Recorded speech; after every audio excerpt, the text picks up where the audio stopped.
Assalamualaikum warahmatullahi wabarakatuh.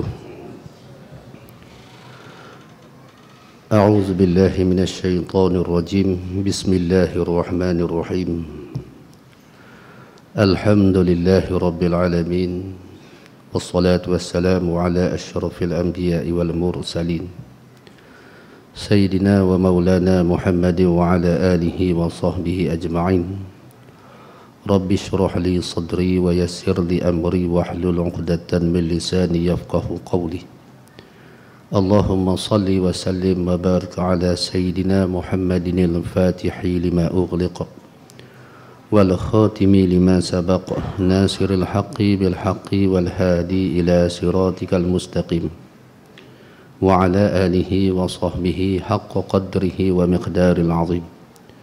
Subhanaka la ilma lana illa ma 'allamtana innaka antal alimul hakim. Allahumma 'allimna ma jahilna wanfa'na bima 'allamtana waj'alna minal mukhlisin. Allahumma rzuqna fahman nabiyyin wa hifdzal mursalin wa ilhaman malaikatil muqarrabin bi rahmatika ya arhamar rahimin. Allahumma ij'al dhahirana muzayyanan bisyari'ah wa batinana muhalla bitariqah كي تشرق علينا أنوار الحقيقة واجعل معاني شجرة لا إله إلا الله محمد رسول الله ثابتة راسخة في قلوبنا وأسرارنا برحمتك يا أرحم الراحمين ولا حول ولا قوة إلا بالله العلي العظيم وصلى الله على سيدنا محمد وعلى آله وصحبه أجمعين والحمد لله رب العالمين أما بعد. Alhamdulillah, syukur kehadirat Allah karena dengan kurniaan yang banyak kepada kita dan juga telah meletakkan kita dengan taufik serta hidayahnya Allah Subhanahu wa taala dalam keadaan beribadah kepada Allah pada ketika ini. Moga-moga segala amal yang kita lakukan ini diterima sekaliannya di sisi Allah Subhanahu wa taala, dapat jadi bantuan, bekalan dan pertolongan kepada diri kita sendiri di hari akhirat kelak. Muslimin muslimat yang saya muliakan, tajuk yang diberikan kepada saya untuk diperbincangkan iaitu syafaat Al-Quran. Mudah-mudahan tajuk ini dapat membukakan satu lembaran baru kepada kita tentang kefahaman mukjizat Nabi sallallahu alaihi wasallam yang Allah Taala anugerahkan kepada umat Nabi sallallahu alaihi wasallam. Hadis Nabi sallallahu alaihi wasallam an Abdullah ibn Amr anna Rasulullah sallallahu alaihi wasallam qala as-siyamu wal Qur'anu yashfa'ani lil 'abdi yawmal qiyamah yaqulu as-siyam ay rabbi mana'tuhu at-ta'ama wash-shahawati bin nahari fashaffi'ni fihi wa yaqulu al-Qur'an mana'tuhu an-nawma bil layli fashaffi'ni fihi qala fayushaffa'ani. Hadis riwayat Imam Ahmad bin Hanbal di dalam musnadnya, dan terdapat banyak lagi hadis-hadis ini diriwayatkan oleh orang-orang yang lain. Nabi SAW telah bersabda, yakni hadis daripada Abdullah bin Amr bin As, bahwasanya Rasulullah SAW bersabda, puasa dan Al-Quran itu akan memberi syafaat, dapat memberi syafaat kepada hamba-Nya, yakni kepada orang yang berpuasa dan orang yang sentiasa membaca Al-Quran pada hari kiamat nanti. Dalam hadis ini Nabi SAW nak mengkhabarkan kepada kita tentang peranan puasa yang kita puasakan di dunia dan juga peranan Al-Quranul Karim yang kita baca di dunia ini, iaitu kedua-duanya dapat memberi pertolongan kepada kita di hari akhirat. Karena apakah Rasulullah SAW bersabda sebegini? Karena Nabi SAW nak menerangkan kepada kita bahwasanya hendaklah kita cari penolong-penolong kita untuk kita bawa bersama di satu hari yang tidak ada penolong, yang tidak ada penaung yang dapat membantu kita, yang mana pada hari tersebut, yakni hari akhirat ataupun hari kiamat, kita keseorangan berdiri di hadrat Allah Subhanahu wa taala, tidak ada pembela, tidak ada penolong, tidak ada pembantu untuk membantu kita dalam menyelesaikan segala perkara-perkara, dalam nak menjawab segala urusan-urusan, dan dalam nak menghadapi situasi yang cukup menghangatkan, yang cukup menyusahkan diri kita. Jadi apabila kita mengetahui bahawasanya tempat yang kita akan hadir, tempat yang kita akan pergi pada satu hari nanti, iaitu di hari akhirat, tidak ada penolong yang dapat membantu kita, maka Rasulullah sallallahu alaihi wasallam sebagai seorang nabi yang amat menyayangi umatnya telah menceritakan, telah memberitahu kepada kita dua sahabat yang dapat membantu kita di hari yang tidak ada pembantu yang boleh menolong kita, iaitu yang pertamanya puasa, yakni puasa yang kita puasakan pada bulan Ramadan, ataupun puasa yang kita puasakan pada hari lain daripada bulan Ramadan, yakni puasa-puasa sunat. Dan yang keduanya iaitu Al-Quranul Karim, mukjizat yang Allah Subhanahu wa taala kurniakan kepada Nabi sallallahu alaihi wasallam, juga dapat memberi syafaat, yakni menolong kita pada hari akhirat nanti. Bagaimanakah puasa dapat menolong kita? Yakni Allah Ta'ala jadikan puasa itu berbentuk jirim ataupun berbentuk manusia yang bangsa nur, orang panggil bercahaya-cahaya, dibentukkan menjadi manusia yang cukup segak dan cantik, bercahaya-cahaya. Maka dia datang kepada kita menghadap Allah Subhanahu wa taala serta berkata, ayu rabbi mana'tuhu tu'ama wa syahawati binahar fasyafi'ni fih, yakni wahai Tuhanku, nah sesungguhnya aku telah menahan hamba-Mu ini daripada makan, minum dan perkara-perkara syahwat pada waktu siang. Maka pada hari ini aku menolongnya, aku mensyafaatkan kepadanya, yakni aku memberi pertolongan kepadanya daripada apa yang dia telah lakukan semasa hidupnya di dunia, yakni berpuasa pada bulan Ramadan. Yang tu puasa datang kepada kita, memberi pertolongan kepada kita di hari akhirat. Kemudian Al-Quranul Karim yang kita baca pada bulan Ramadan dan lainnya juga datang menghadap Allah Subhanahu wa taala serta berkata, wahai Tuhanku, sesungguhnya aku telah menahan hamba-Mu, yakni kita ni, daripada tidur di malam hari. Kerana apa? Kerana kita berjaga malam membaca Al-Quranul Karim. Maka pada hari ini terimalah syafaatku kepadanya. Maka hari ini, hari kiamat ni, aku berikan syafaatku kepadanya, aku berikan pertolonganku kepadanya untuk dia, hamba-Mu ini, menghadapi segala bentuk pemeriksaan di hari akhirat.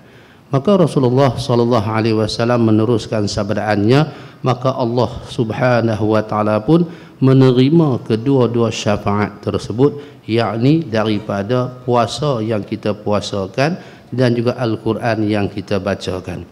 Jadi muslimin muslimat yang dirahmati Allah, kita masuk dalam kubur tu seorang, tak ada tempat yang kita pergi seorang ni kita jadi berani. Hatta kalau kita nak hantar anak pi mengaji luar negara pun kita akan iring dia sampai KLRA. Kalaulah kita duduk di Kedah tu, nak hantar anak mai mengaji di Kuala Lumpur, iring dia sampai ke depan pintu universiti. Pasal apa? Seorang-seorang ni memang takut. Tambahlah kita nak pi ke hari akhirat yang mana kita sendiri tak pernah sampai. Tak tahu jalan mana, apa nak jadi, apa cerita, siapa nak kena berjumpa, yang ni nak buat macam mana, yang tu nak buat macam mana. Bahkan makhluk-makhluk yang kita akan berjumpa daripada malaikat-malaikat itu pun tak ada yang kita kenal. Kuk-kuk nak selik bawah tebel ke, tak boleh. Jadi atas ihsan Nabi SAW yang menganjurkan kita supaya kita sediakan orang yang nak membantu kita, nak berhadap kepada Allah Subhanahu wa taala, memberi pertolongan kepada kita, nak menyelesaikan segala urusan-urusan yang payah. Pasal apa kita tak sambut? Kalau kita tengoklah, bukan raya lagi, tak tengok anak bulan, tapi dah Syawal dah kan. orang sambut raya dah. Yang tu nah. Jadi kita kena tengok diri kita, keadaan diri kita ni, sama-samalah kita jangan tinggalkan Al-Quranul Karim. Walaupun puasa ni dah sampai ke penghujung, janganlah kita tinggal membaca Al-Quranul Karim, kerana yang itulah yang sebenar-benar sahabat yang dapat memberi pertolongan kepada kita. Satu lagi hadis Nabi SAW, haddathani Abu Umamah Al-Bahili qala sami'tu Rasulullah sallallahu alaihi wasallam yaqul iqra'ul Qur'an fa innahu ya'ti yaumal qiyamah syafi'an li ashabih. Nabi sallallahu alaihi wasallam bersabda, bacalah Quran. Yakni bacalah Al-Quran dengan penuh beradab. Kerana sesungguhnya Al-Quran itu akan datang kepada kamu pada hari kiamat sebagai pemberi syafaat kepada ahlinya, ahli Al-Quran. Al-Quran akan datang kepada kamu sebagai penolong kamu. Penolong kepada siapa? Kepada ahli Al-Quran. Rasulullah sallallahu alaihi wasallam sebut syafi'an li ashabih. Siapa tu ahli Al-Quran? Ahli Al-Quran ni orang yang tak pernah tinggal baca Al-Quran. Dia baca Al-Quran kerana apa? Kerana hati dia terpaut dengan kalimah-kalimah Al-Quran, kerana kecintaan dia kepada Allah Subhanahu wa taala. Jadi kita dah jadi seorang pembaca Quran, kita kena upgrade hati kita menjadi ahli Al-Quran. Ahli Al-Quran kalau dari segi istilah fiqh lain. Tapi hak hadis ni yang dimaksudkan Nabi SAW iaitu orang yang mencintai Al-Quran. Kalaulah kita selalu baca Al-Quran, dia akan jadi satu di dalam hati kita, kita tak boleh berpisah dengan dia. Kalau kita tak baca dia, jadi kalang kabut, dia jadi tak tenang, dia jadi tak berapa seronok. Pasal apa? Pasal kita dah selalu berdamping dengan Al-Quran. Jadi Nabi SAW nak kita jadi lagu tu. Sebab Rasulullah sebut, sebab apa? Sebab tu Rasulullah sebut li ashabih. Baca selalu Al-Quran sampai mana? Sampai hati kita tertambak dengan Al-Quran. Nanti di hari akhirat dengan perasaan tersebut yang dianugerahkan oleh Allah Subhanahu wa taala kepada kamu, Quran tu akan mai bagi syafaat kepada kamu, bagi pertolongan kepada kamu. Kalau kita tengok dalam kitab tafsir surah Yasin Syekh Imam Mizadi, di tempat berhisab tu saja ada 10 perhentian yang terpaksa kita lalui, yang kita kena jawab tiap-tiap soalan daripada tempat perhentian tu. Kalaulah kita nak pilih kedudukan kita berdiri di perhentian itu daripada golongan yang sah saja berdiri, kerana perhentian tersebut kalau tak lepas 1000 tahun duk kena soal. Perhentian tu di mana? Di tempat hisab. Kalaulah kita pilih cara jalan mudah, nak duduk sah saja, orang tanya ada orang tolong jawab, maka kita kena banyak baca Quran sehingga hati kita mengasihi Al-Quranul Karim. Maka Quranlah yang akan memberi syafaat, yang akan jawab semua soalan kita di 10 perhentian tempat hisab tu. Begitulah juga di atas titian sirat, 10 perhentian di atas titian sirat tu, Quranlah yang akan jadi pembela kita, yang akan memberi syafaat kepada kita, sehinggalah perjalanan kita di padang mahsyar tu laju terus masuk ke dalam syurga Allah Subhanahu wa taala. Semua ni benda ni kita boleh usahakan, supaya diri kita itu jadi orang yang membaca Al-Quran dan mencintai Quran. Sikit lagi, bukan sahaja Quran boleh menolong, memberi syafaat kita di hari akhirat, bahkan Allah Ta'ala jadikan Al-Quran itu sebagai pembantu penolong kita di dunia. Allah Ta'ala jadikan suratul Waqiah untuk menolong memurahkan rezeki kita. Allah Ta'ala jadikan suratul Mulk untuk menjadi orang yang nak jawab soalan dalam kubur.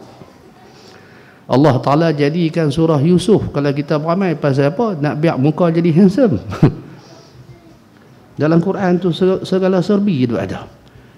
Jadi apabila kita selalu membaca dia, kita mencintai Al-Quran, kita bermunajat dengan Al-Quranul Karim, maka yang pastinya di hari akhirat Quranlah yang akan menolong kita.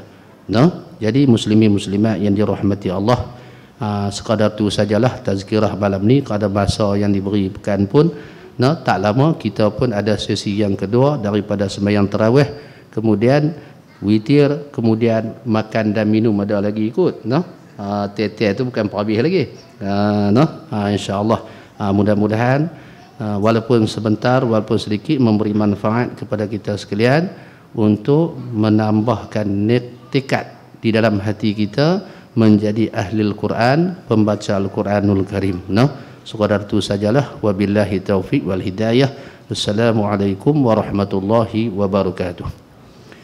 Sedikit tuan-tuan, siapa-siapa yang nak wakaf pembinaan dengan pondok saya, boleh jumpa pembantu saya.